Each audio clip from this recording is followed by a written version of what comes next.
Hi, I'm Lesley Logan. I'm here at my Pilates Haven. This is where I film all my online mat classes each week and where I do a lot of my collaborations with the lovely Andrea Maida Pilates. So after you watch this, make sure you check out her latest video over on her channel here on YouTube because we are talking today about how the magic circle can be absolutely magical in an exercise. So oftentimes magic circles are used to make things harder. And yes, some of these suggestions I'm going to do are going to make the exercise harder, but it's not about feeling the burn. It's more about how can you use the magic circle to connect to something in your body that you couldn't connect to. Take the magic circle away and see if you can still do it. So in the theme with our last 3 weeks of rolling exercises, I thought how fun would it be to actually use the magic circle a few different ways in rolling like a ball to just enhance and make your rolling like a ball a little more magical. So one of the things I love to do with the magic circle is place it around the knees, because I really find that most people don't know how to connect to their outer hips when they're doing rolling like a ball, which creates that like Elvis pelvis action. So if you put it around the knees and you do your rolling like a ball, you're actually going to have this point where you can pause and stop and still be connected to your seat. And the seat is super important in stabilizing the lower half of the body.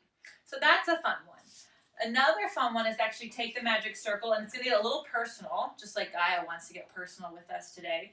So you're going to place the circle right behind your heels and your thighs, kind of where your thigh meets your butt, and you're going to press into the circle enough.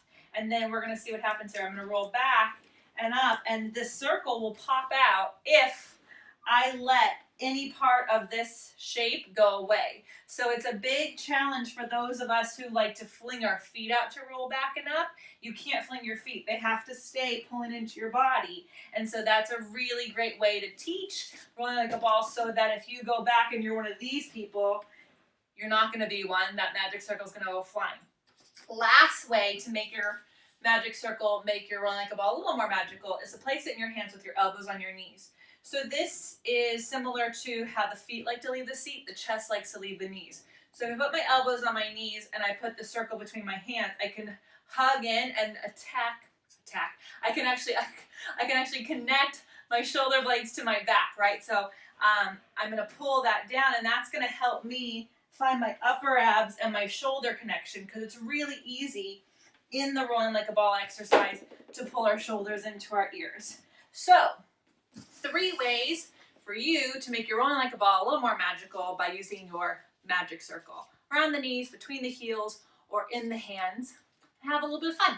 I'm Lesley Logan. Thank you so much for watching. Join me next week and Andrea for some more magical exercises.